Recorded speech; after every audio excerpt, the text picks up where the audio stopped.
Isabella Martinez stepped out of her silver Bentley, her designer heels clicking against the wet pavement. The rain had caught her off guard during her business meeting, and now she found herself stranded on the side of a busy highway with a flat tire. Her phone showed no signal, and her usual team of assistants were nowhere to be found. For someone who controlled a multi-billion-dollar fashion empire, this felt like the universe playing a cruel joke. She stood there in her expensive white suit, now slightly dampened by the drizzle, feeling completely helpless. Cars rushed past, her without stopping, their drivers probably assuming she was just another wealthy person with minor inconvenience. Isabella had never changed a tire in her life. Growing up rich meant she never had to learn such basic skills. Her father had always said that successful people pay others to handle such mundane tasks. Just when she was about to call for an expensive emergency service, an old pickup truck pulled over behind her car. A man stepped out wearing work boots and a simple blue shirt that had seen better days. His hands were calloused and there was paint under his fingernails. He looked nothing like the polished businessmen she usually encountered in her corporate world. "Need some help with that tire?" he asked, his voice warm and genuine. There was no recognition in his eyes, no hint that he knew who she was. Isabella was used to people immediately recognizing her from magazine covers and business news. This man simply saw someone who needed assistance. Yes, I think so," she replied, feeling awkward. "I'm not really sure how to handle this situation." She gestured helplessly at her car, feeling embarrassed by her lack of practical knowledge. The man smiled kindly. "No worries, I'm Marcus, by the way. This happens to everyone eventually." He walked around her car, examining the flat tire. "Looks like you hit something sharp. The spare should get you to a tire shop, though." Isabella watched as Marcus efficiently located her spare tire and jack. His movements were confident and practiced. He worked without complaint despite the light rain that continued to fall. She noticed he kept glancing toward his truck where she could see a small face pressed against the window. "Is that your child?" she asked, trying to make conversation, while he worked. "Yeah, that's Emma. She's 7. We were heading home from her soccer practice when I saw you here." Marcus paused in his work to wave at the little girl, who waved back enthusiastically. Isabella felt a strange warmth in her chest. She had never been around children much. Her world revolved around board meetings, fashion shows, and charity galas. The sight of this father taking time to help a stranger while his daughter waited patiently touched something deep inside her. "You didn't have to stop," she said quietly. "Most people wouldn't have." Marcus looked up from the tire, his brown eyes meeting hers. "My mom always taught me to help people when they need it. Besides, Emma needs to see that we look out for each other in this world." As he continued working, Isabella found herself studying him more closely. He was handsome in an understated way, with laugh lines around his eyes that suggested he smiled often. There was something solid and dependable about him that she rarely encountered in her usual social circles. Most men she met were either trying to impress her with their wealth or intimidated by her success. "What do you do for work?" she asked, genuinely curious. "I'm a contractor, mostly residential renovations and repairs." Marcus tightened the last bolt on the spare tire. "Nothing glamorous, but it keeps Emma and me comfortable." Isabella nodded, though she realized she had no real understanding of what that kind of life was like. Her idea of financial comfort involved private jets and multiple homes, yet there was something appealing about the simplicity Marcus described. "There you go," Marcus said, standing up and wiping his hands on a rag. "That should get you where you need to go. Just remember to get a new tire soon. The spare isn't meant for long distances." Isabella reached for her purse, pulling out her wallet. "Please let me pay you for your time. I really appreciate this." Marcus shook his head firmly. "I don't want your money. I was glad to help." He started gathering his tools. "Just pay it forward sometime. Help someone else who needs it." She stood there holding her wallet, completely taken aback. In her world, everything had a price. Every favor came with expectations. Yet this man had helped her simply because it was the right thing to do. "At least let me buy you and your daughter dinner," she insisted. "It's the least I can do." Marcus paused, considering. That's kind of you, but we should probably get home. Emma has school tomorrow and it's already getting late. Isabella felt an unexpected disappointment. She wanted to continue this conversation, to learn more about this man who seemed so different from everyone else in her life. Maybe another time then? Sure, Marcus said with a smile. If we run into each other again. He walked back toward his truck, then turned around. I never caught your name, by the way. Isabella, she replied, deliberately leaving off her last name. Nice meeting you, Isabella. Drive safe. Marcus climbed into his truck, and Isabella watched as they drove away. She could see Emma waving from the passenger window until they disappeared into traffic. Standing alone beside her car, Isabella felt something she hadn't experienced in years, genuine human connection, without any business agenda behind it. Marcus had helped her not because of who she was or what she could do for him, but simply because she needed help. The encounter left her feeling both grateful and strangely empty, as she realized how rare such authentic interactions had become in her life. She got into her car and drove toward the city, but her mind kept drifting back to the kind contractor and his daughter. Something about their brief meeting had shifted something inside her, though she couldn't quite put her finger on what it was. All she knew was that she hoped their paths would cross again soon. 3 weeks passed before Isabella saw Marcus again, but the memory of their roadside encounter lingered in her thoughts far longer than she expected. She found herself distracted during important meetings, wondering about the contractor with kind eyes and his young daughter. Her assistant Sarah had noticed the change in her boss's demeanor, though she wisely chose not to comment. The second meeting happened at the most unlikely place, a small community center in a neighborhood Isabella had never visited before. She was there for what her publicist called a goodwill appearance at a charity fundraiser for underprivileged children. These events were usually quick photo opportunities where she would write a check, smile for cameras, and leave within an hour. But this fundraiser was different. It was smaller, more intimate, held in a modest gymnasium decorated with handmade banners and balloons. Instead of the usual crowd of wealthy donors she was accustomed to, the room was filled with teachers, parents, and volunteers from the local community. Isabella felt overdressed in her designer dress and jewelry. She was making polite conversation with the event organizer when she heard a familiar laugh from across the room. Turning around, she spotted Marcus near the basketball hoop, lifting Emma high enough to drop a ball through the net. The little girl squealed with delight, her face glowing with pure joy. Isabella excused herself and walked over, her heart beating faster with each step. Marcus noticed her approach and did a double take, clearly surprised to see her there. Isabella, what are you doing here? He asked, setting Emma down gently. I'm supporting the fundraiser, she replied, then felt foolish for how formal that sounded. What about you? Emma's school organized this event. She's been excited about it for weeks. Marcus glanced around the room, taking in Isabella's elegant appearance. This seems like it might be outside your usual scene. Emma tugged on her father's shirt. Dad, who is this pretty lady? Isabella knelt down to Emma's eye level, something that felt natural despite her lack of experience with children. Hi, Emma, I'm Isabella. I met your dad a few weeks ago when he helped me with my car. Oh, you're the lady with the flat tire. Emma's eyes lit up with recognition.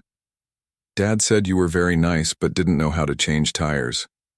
Isabella laughed, genuinely amused rather than embarrassed. Your dad was right. I'm not very good with practical things like that. That's okay, Emma said seriously. Dad can teach you. He taught me how to use tools and everything. Marcus looked slightly embarrassed by his daughter's bold suggestion. Emma, not everyone needs to learn about tools. But everyone should know basic things, Emma insisted, with the logic only children possess.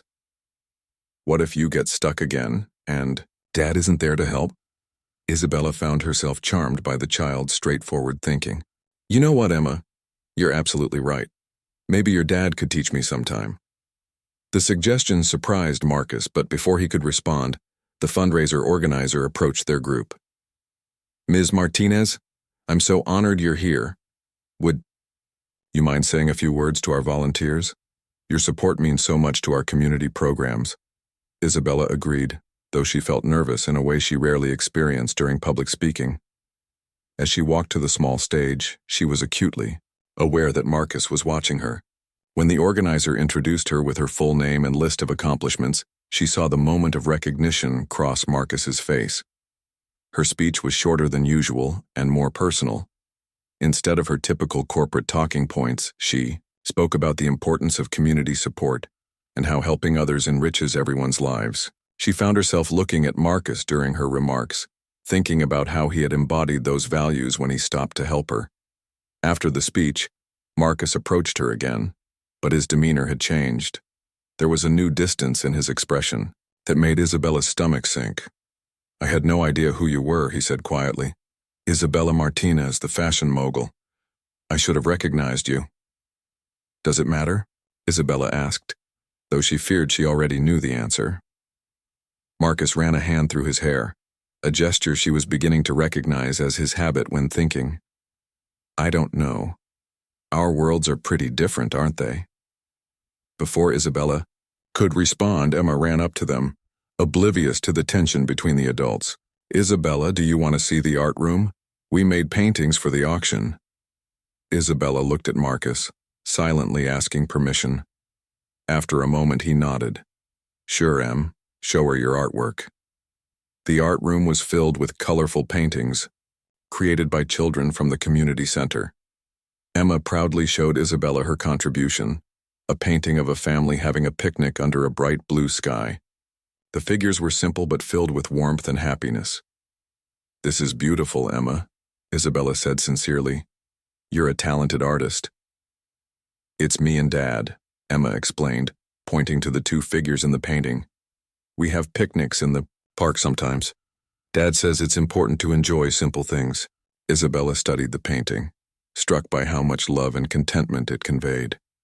In her world, happiness was often measured by achievements, acquisitions, and status.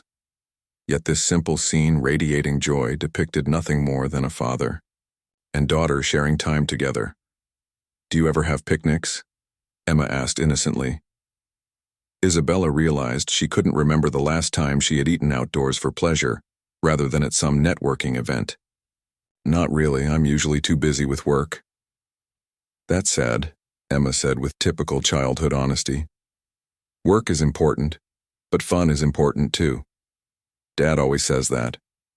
Marcus appeared beside them, having overheard the conversation. Emma, why? Don't you go find Mrs. Peterson? I think she has some cookies for you. After Emma skipped away, Marcus turned to Isabella. Look, I appreciate you being nice to Emma, but I think we should be realistic about this situation. What situation? Isabella asked, though her heart was already sinking. Whatever this is between us, we're from completely different worlds. You're a billionaire and I'm just a guy who fixes houses. It doesn't make sense. Isabella felt a flash of frustration. Why does that matter? You helped me when I needed it, not because of my bank account. I thought that meant something. It did, Marcus said softly. But Emma is my priority. I can't get involved with someone whose life is so different from ours. She's already gotten attached to you after one meeting. What happens when you get bored with this novelty and move on? The words stung because Isabella could hear the pain behind them.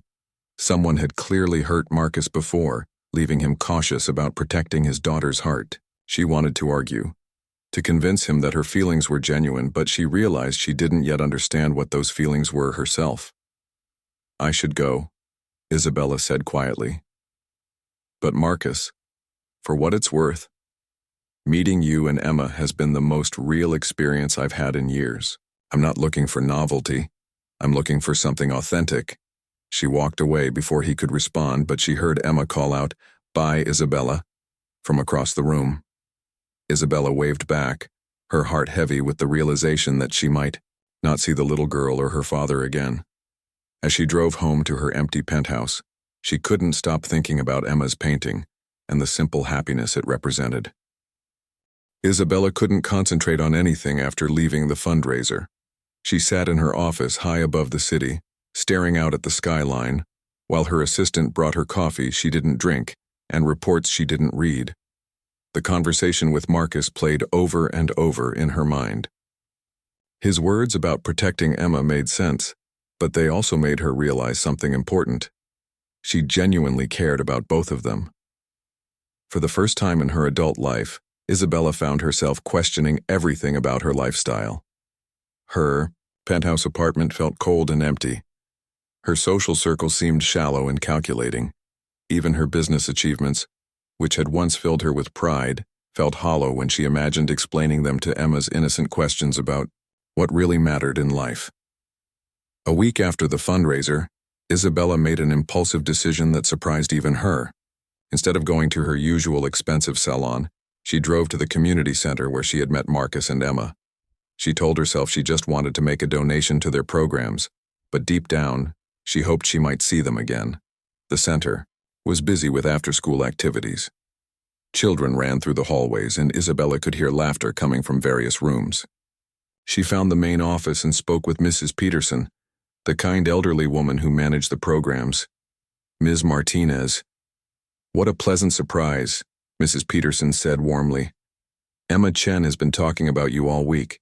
She was so excited to meet you at the fundraiser." "Emma Chen?" Isabella repeated, confused. "Oh, you might know her as Emma Thompson.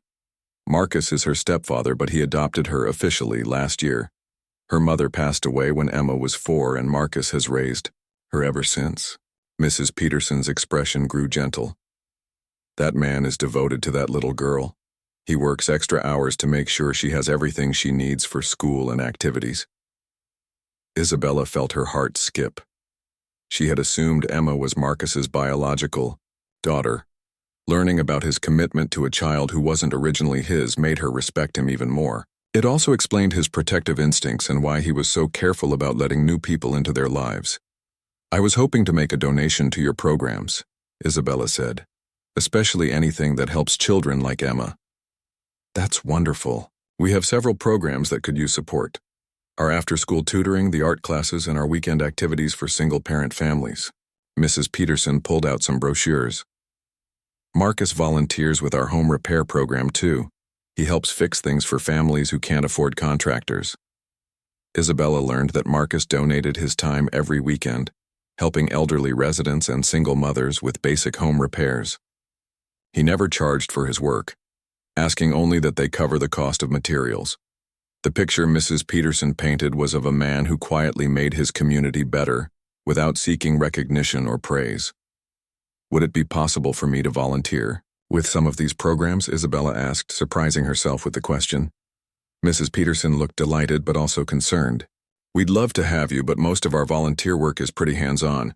Are you comfortable with basic manual tasks?" Isabella thought about Marcus's comment that she didn't know how to change a tire, and Emma's suggestion that her father could teach her practical skills. "I'm willing to learn. Everyone has to start somewhere, right?" That Saturday morning, Isabella showed up at the community center wearing jeans and sneakers for the first time in years. She had signed up for the home repair volunteer program, though she had no idea what she was getting herself into. When she walked into the meeting room, she found Marcus sitting with a small group of volunteers, looking as surprised to see her as she felt nervous to be there. "Isabella, what are you doing here?" Marcus asked, his expression unreadable. "I signed up to volunteer," she replied simply. "Mrs. Peterson said you teach people how to do basic repairs." The other volunteers welcomed Isabella warmly, though she could sense Marcus's reluctance.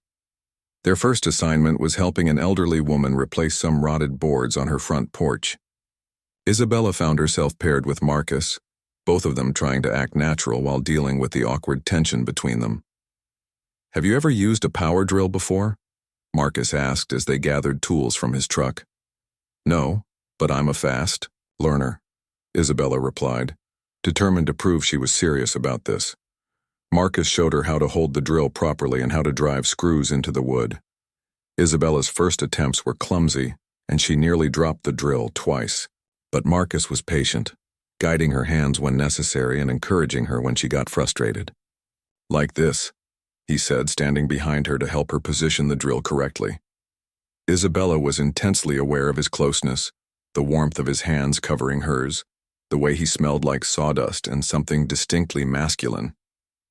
"I think I'm getting it," she said, successfully driving a screw flush with the wood surface. "You're doing great," Marcus replied, and Isabella felt a warm glow at his praise.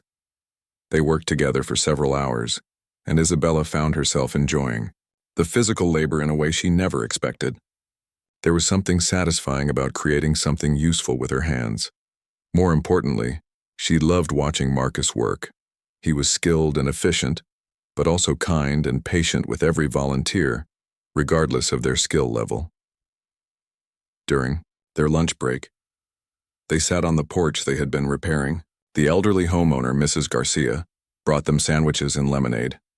"You two make a good team," Mrs. Garcia observed with a knowing smile. "Marcus, you should bring this lovely lady around more often." Isabella felt herself blush, while Marcus quickly changed the subject, but she noticed he didn't deny Mrs. Garcia's comment. "Why are you really here, Isabella?" Marcus asked after Mrs. Garcia went back inside. Isabella set down her sandwich, considering her answer carefully. "Because I realized that helping you with your tire was probably the most meaningful interaction I've had with another person in years. And because Emma was right when she said I should learn practical things." "This isn't a game," Marcus said quietly. "These people depend on our help. They're not a charity project for you to feel good about yourself." His words stung, but Isabella understood his skepticism. "You're right to question my motives, but I'm here because I want to be useful for once. I want to do something that actually matters." Marcus studied her face for a long moment. "What about your business? Your important meetings and charity galas?" "They'll still be there," Isabella replied. "But this feels more important right now." They finished the afternoon in companionable silence, working side by side to complete Mrs. Garcia's porch. As they packed up the tools, Isabella realized she felt more accomplished than she had after closing million-dollar deals. Her hands were dirty. Her back ached from bending over, and she had never been happier. "Same time next week?" Marcus asked as they loaded the last of the equipment into his truck. Isabella nodded, hardly daring to hope he wanted her to continue. "I'll be here." As she drove home, Isabella realized this was just the beginning. She was starting to understand what Emma had meant about enjoying simple things, and what Marcus had shown her about the satisfaction of helping others without expecting anything in return. For the first time in her life, she was discovering who she might be when she stopped trying to impress everyone around her. Over the next month, Isabella became a regular at the community center's volunteer programs. She showed up every Saturday for home repairs and gradually began helping with other activities during the week. Her expensive manicures were replaced by calloused hands and paint-stained fingers. Her designer wardrobe gave way to practical clothes that could withstand honest work. Marcus watched her transformation with growing amazement, and though he tried to hide it, admiration. Isabella approached every task with determination, whether she was learning to patch drywall or helping children with their homework. She made mistakes, got frustrated, and sometimes felt overwhelmed, but she never gave up. Emma had become Isabella's biggest fan at the center. The little girl would run to greet her whenever she arrived, chattering excitedly about school or asking if Isabella wanted to see her latest art project. Isabella found herself looking forward to these moments more than any business meeting. "Isabella, look what I made." Emma called out one afternoon, holding up a clay sculpture that looked vaguely like a bird. "It's beautiful, Emma." "What kind of bird is it?" Isabella asked, kneeling down to examine the artwork seriously. "It's a phoenix," Emma explained proudly. "Mrs. Chen taught us about them in art class. They get burned up, but then they come back even more beautiful than before." Isabella felt a strange connection to Emma's phoenix. She was beginning to understand that her old life had needed to burn away for something better to emerge. The ruthless businesswoman who had cared only about profit and status was slowly being replaced by someone who found joy in simpler things. One evening, as Isabella was helping clean up after the children's art class, she overheard a conversation that stopped her in her tracks. Emma was talking to another child about her family. "My real mom died when I was little. Emma said matter-of-factly. But then Marcus became my dad, and he's the best dad in the whole world. He says families aren't just about being related by blood. They're about choosing to love each other. Isabella felt tears prick her eyes. She thought about her own family. Wealthy parents who had valued her achievements more than her happiness. Relatives who only contacted her when they needed money or favors. The love between Marcus and Emma was so pure and unconditional compared to the conditional relationships she had grown up with. That weekend's volunteer project was at Marcus's own home. His small house needed some exterior painting and minor roof repairs. Isabella was surprised when he invited the volunteer group to work on his property, knowing how private he usually was about his personal life. "Are you sure about this?" Isabella asked as they unloaded supplies. "I could hire professional painters to do this much faster." Marcus shook his head firmly. "That's not the point. The volunteer program is about community members helping each other. I've helped plenty of other people, so now it's my turn to accept help." Isabella was curious to see where Marcus and Emma lived. The house was small but well-maintained, with a neat garden and a tire swing hanging from an old oak tree. Inside she glimpsed family photos, Emma's artwork covering the refrigerator, and furniture that was comfortable rather than expensive. Everything about the home radiated warmth and beloved Emma was thrilled to have Isabella at their house. She gave her a complete tour, proudly showing off her bedroom decorated with her own paintings and a bookshelf full of well-loved stories. "Dad reads to me every night," Emma explained, "even when he's really tired from work." As they painted the house exterior, Isabella found herself working alongside Marcus on a section of siding. They had fallen into an easy rhythm over the weeks, and the initial awkwardness between them had mostly disappeared. "Emma talks about you a lot," Marcus said quietly as they worked. "She's gotten pretty attached to you." Isabella paused in her painting. "Is that a problem?" "I don't know yet," Marcus replied honestly. "She's been asking if you can come to her school play next week, and whether you might want to have dinner with us sometime." "What did you tell her?" Marcus sighed, setting down his brush. "I told her I'd think about it. Isabella, I need to be honest with you. When Emma's mother died, I promised myself I would never let anyone into our lives who might leave and hurt her. Emma has already lost one mother figure. I can't let her go through that again." Isabella understood the weight of his words. "What would it take for you to trust that I'm not going anywhere?" "Time," Marcus said simply. "And proof that this isn't just some phase you're going through. You've been volunteering for a month, that's wonderful, but your real life is still waiting for you. Your company, your responsibilities, your social circle. At some point, you'll have to choose." That night, Isabella sat in her penthouse apartment thinking about Marcus's words. He was right that she had been living in two separate worlds. During the day, she still attended board meetings and made business decisions worth millions of dollars.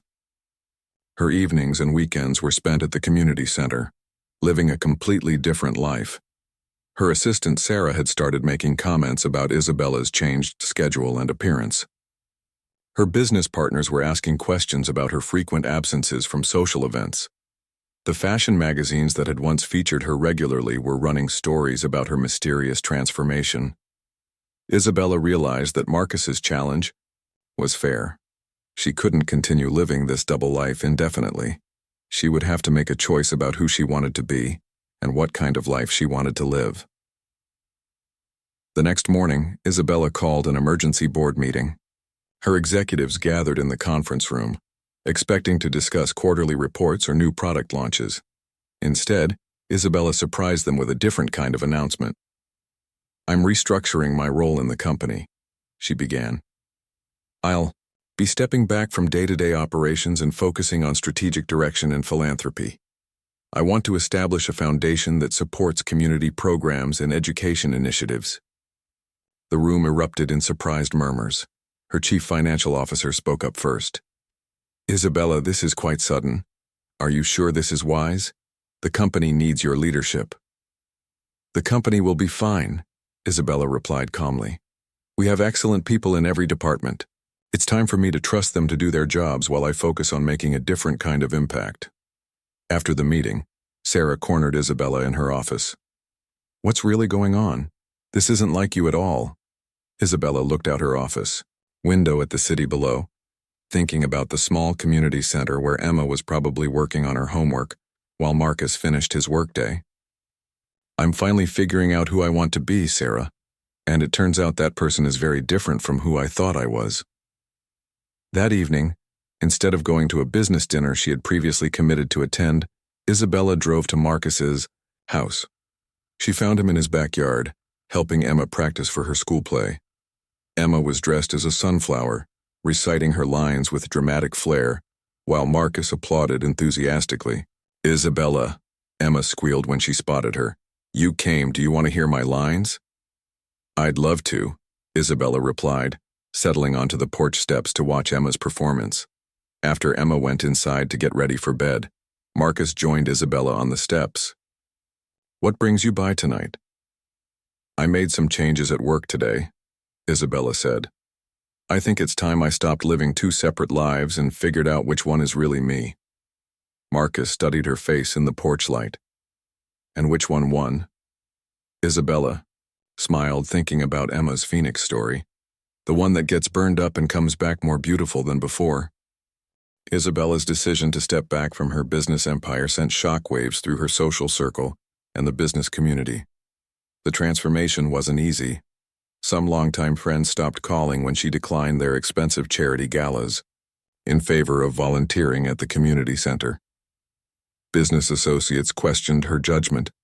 Financial magazines ran articles speculating about her mental health and leadership capabilities. But Isabella discovered that she cared less about their opinions than she had expected.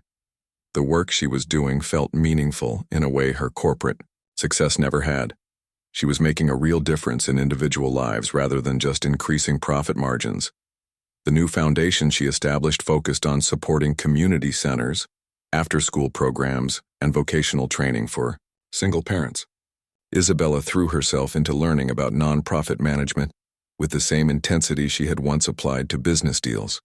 She visited programs across the city, talking to families about their needs and dreams. Marcus watched her transformation with growing respect, though he remained cautious about fully trusting her commitment.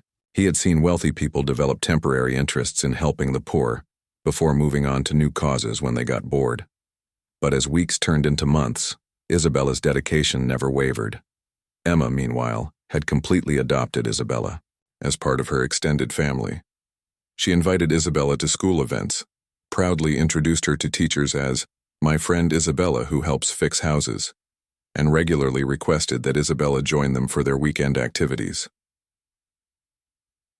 One Saturday afternoon, the three of them were at the park having one of Emma's beloved picnics.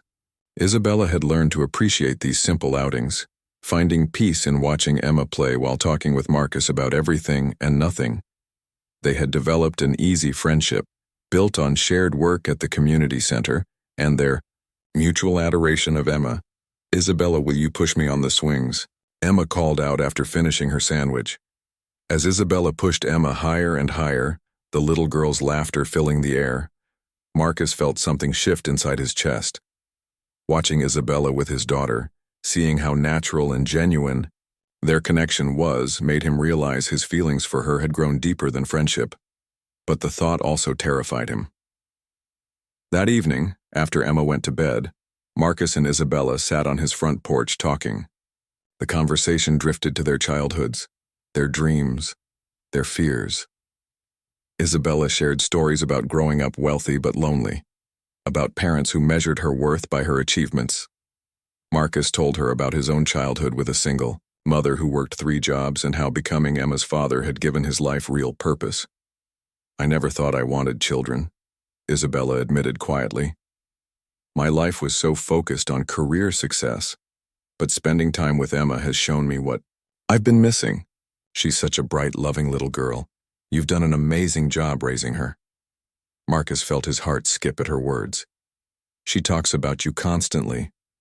Last week she asked if you might want to be her mom someday. Isabella's breath caught. What did you tell her? I told her that's not how families work. You can't just decide someone should be your mom. Marcus paused, gathering courage for what he wanted to say next. But honestly, Isabella, I'm starting to wonder if maybe she's onto something. The admission hung in the air between them. Isabella felt her pulse quicken, but she also saw the conflict in Marcus's eyes. He was fighting his feelings for her, still protecting himself and Emma from potential heartbreak. Before either of them could say more, Isabella's phone rang. She glanced at it and saw her assistant's number. "I'm sorry. I should take this. Sarah only calls this late if it's urgent." The conversation was brief but intense. When Isabella hung up, her expression was troubled. "There's a crisis at the company. The board is meeting tomorrow morning and they're demanding I return to full-time leadership immediately." Marcus felt his stomach drop. This was what he had been afraid of, that Isabella's real life would eventually pull her away from the community work and, by extension, from him and Emma. "What are you going to do?" he asked, though he was afraid he already knew the answer. Isabella stared at her phone, clearly wrestling with the decision. "I don't know. The foundation is still new, and if the company fails, it could affect thousands of jobs. Maybe I was naive to think I could just walk away from those responsibilities." "Maybe you were," Marcus agreed quietly, his defenses rising again. "This is exactly what I was worried about. When push comes to shove, your real world always comes first." "That's not fair," Isabella protested. "This isn't about choosing money over people. It's about honoring commitments and responsibilities." "What about your commitment to the foundation, to the community programs, to Emma?" Marcus's voice was strained. "She's been planning to show you her science project at the school fair next week. She's been talking about it for days." Isabella felt tears prick her eyes. The thought of disappointing Emma was worse than any business crisis. But she also knew that hundreds of her employees' livelihoods might depend on her decision. "I need time to think," she said, standing up to leave. "Take all the time you need," Marcus replied, but his tone suggested he had already made up his mind about her choice. Isabella spent the night pacing her apartment, weighing her options. She could return to her old role and save the company, but it would mean abandoning the new life she had built and breaking Emma's heart. Or she could stay committed to her foundation work and risk financial disaster for thousands of people who depended on her company for their jobs. By morning, Isabella had made her decision. She arrived at the board meeting looking tired but determined. The conference room was filled with worried executives and angry investors. The company's stock had dropped significantly due to a competitor's aggressive expansion and some poor decisions made in Isabella's absence. "Isabella, we need you back full-time," the chairman of the board announced. "This foundation project was a nice experiment, but the company is facing a real crisis. We can't afford to have our CEO distracted by charity work." Isabella listened to their concerns and reviewed the financial reports. The situation was serious, but not hopeless. More importantly, she realized that the skills she had developed through her foundation work, really listening to people, understanding their needs, building genuine relationships, might be exactly what the company needed. "You're right that the company needs strong leadership," Isabella said calmly. "But you're wrong about what kind of leadership that should be. We've been so focused on competing with others that we've forgotten why we started this business in the first place, to create beautiful things that make people feel confident and happy." She proposed a radical restructuring that would integrate the company's business goals with community impact initiatives. Instead of just manufacturing fashion, they would create job training programs, support local artisans, and develop sustainable practices that benefited both workers and customers. "This is exactly the kind of thinking that got us into trouble," one board member protested. "We need to focus on profits, not social experiments." Isabella stood her ground. "The social experiments are what's going to save us. Consumers today want to support companies that share their values. If we can prove we genuinely care about our communities, we'll build customer loyalty that no competitor can touch." The meeting lasted for hours, with Isabella defending her vision against skeptical executives. But gradually, some board members began to see the potential in her approach. By the end of the day, they had agreed to let her try her integrated strategy for 6 months. Isabella left the meeting exhausted, but hopeful. She had found a way to honor her business responsibilities while staying true to her new values. But her victory felt hollow because she knew Marcus probably wouldn't believe her motives were genuine. She drove straight to the community center, hoping to find him there. Instead, she found Mrs. Peterson in the office, looking concerned.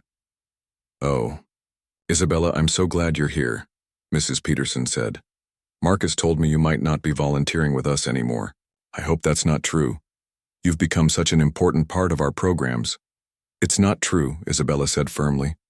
"I'm not going anywhere. Is Marcus here?" "He's at home with Emma. She's been upset all day because she thinks you're leaving." Mrs. Peterson's expression was gentle but worried. "That little girl adores you, you know. Marcus is trying to prepare her for disappointment, but she insists you wouldn't abandon them." Isabella's heart ached thinking about Emma's distress. She drove to Marcus's house and found him in the backyard, half-heartedly throwing a ball for Emma while she played with their neighbor's dog. Emma spotted Isabella first and came running. "Isabella? Dad said you might have to go back to your old job and couldn't see us anymore. But I told him you wouldn't do that because you promised to come to my science fair." Isabella knelt down and hugged Emma tightly. "Your dad was right to worry, sweetie.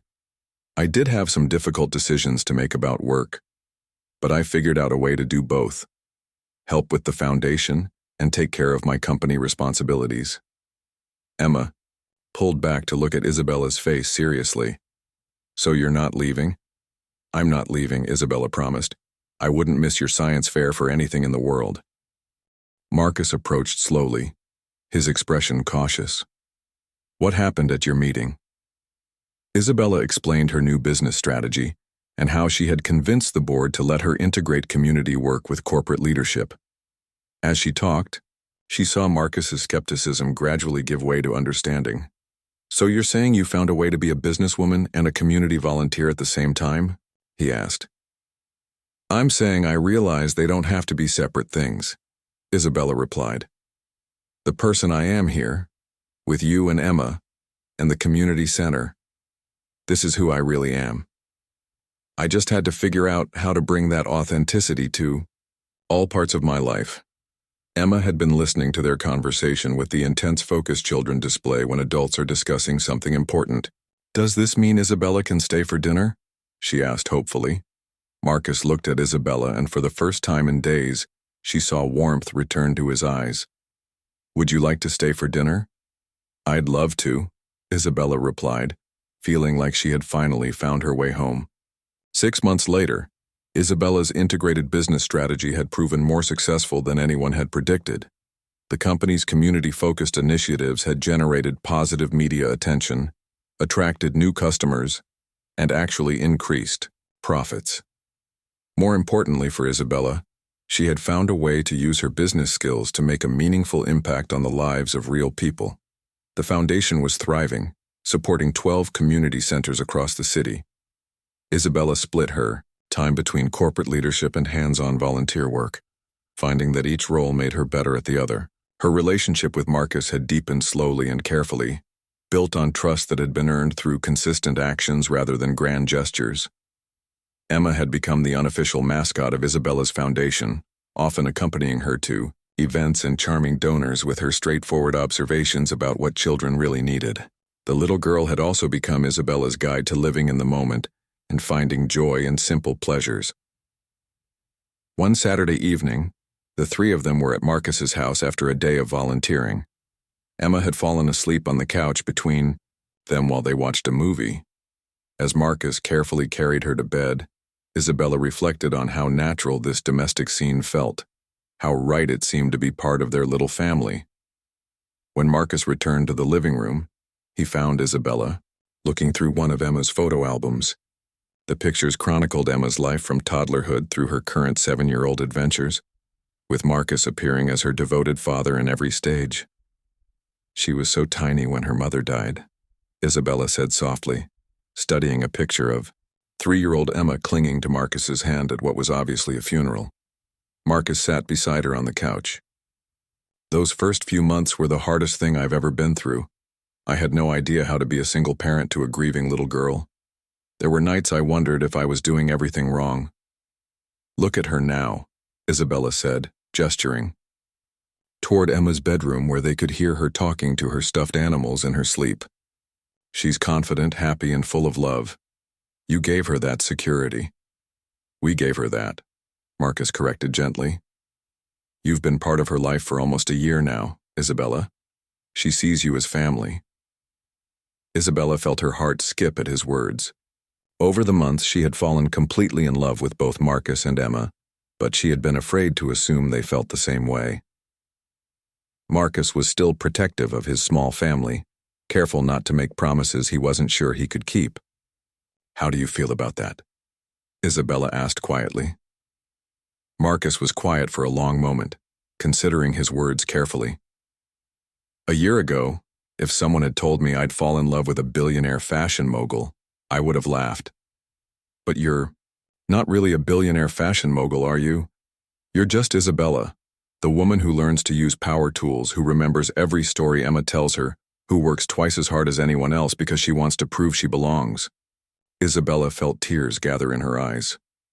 And how do you feel about loving just Isabella? Terrified, Marcus admitted with a soft laugh. But also grateful, and hopeful, and completely, utterly in love. He reached into his pocket and pulled out a small velvet box. Isabella's breath caught as he opened it to reveal a simple but beautiful ring. This isn't what you're probably used to, Marcus said nervously. It's not a huge diamond or designer setting, but I picked it because it reminded me of you. Classic and beautiful, but also strong enough to withstand real life. Isabella looked at the ring, then at Marcus's anxious face. Are you proposing to me? I'm asking if you want to build a life together. All three of us. Emma helped me pick out the ring, by the way. She said it needed to be something you could wear while painting houses and helping kids with their homework. Isabella laughed through her tears. What did you tell Emma about why you were ring shopping? I told her I wanted to ask you to be part of our family officially. She said it was about time, because she's been considering you her bonus mom for months anyway. Isabella took the ring from the box and slipped it onto her finger. It fit perfectly, just like her place in their small family. Yes, she said simply. Yes to building a life together. Yes to being Emma's bonus mom. Yes to everything. Marcus pulled her into his arms and kissed her deeply. They were interrupted by the sound of small feet running down the hallway. Did you ask her? Did she say yes? Emma appeared in the doorway, in her pajamas, bouncing with excitement. She said yes, Marcus confirmed, grinning at his daughter's enthusiasm. Emma squealed and launched herself onto the couch between them. Now we can be a real family, and Isabella, you can teach me about business stuff and Dad can teach you more about fixing things, and we can have picnics every weekend. As Isabella hugged Emma and felt Marcus's arm around both of them, she thought about the journey that had brought her to this moment. A flat tire on a rainy highway had led to the greatest adventure of her life. She had learned that real wealth had nothing to do with money and everything to do with the people who loved you unconditionally. I have one condition, Isabella said, looking at both Marcus and Emma seriously. What's that? Marcus asked, suddenly nervous. I want to adopt Emma officially, if that's okay with both of you. I know she already has a dad who loves her completely, but I want her to know that I'm choosing to be her mom, just like Marcus chose to be her dad. Emma's eyes went wide with joy. Really? You want to adopt me? More than anything, Isabella confirmed. If that's what you want too. Emma threw her arms around Isabella's neck. Yes, yes. Can we have a party? Can I tell everyone at school? Can we get a puppy to celebrate? Marcus laughed at Emma's rapid-fire questions. Let's start with the adoption and the wedding, and then we'll discuss the puppy. As they sat together on the couch, making plans and dreaming about their future, Isabella realized that Emma had been right about phoenixes. Sometimes you had to let your old life burn away completely to discover the beautiful new life waiting to emerge from the ashes. The successful businesswoman she had been was gone, replaced by someone who understood that the most important success was measured in love, family, and the positive impact you had on other people's lives. Outside, it started to rain gently against the windows. Isabella smiled, remembering another rainy day when a flat tire had seemed like a disaster. Now she understood it had been the beginning of everything good in her life. Sometimes the best love stories started with the most unexpected encounters, and the greatest treasures were found in the simplest moments shared with the people who mattered most.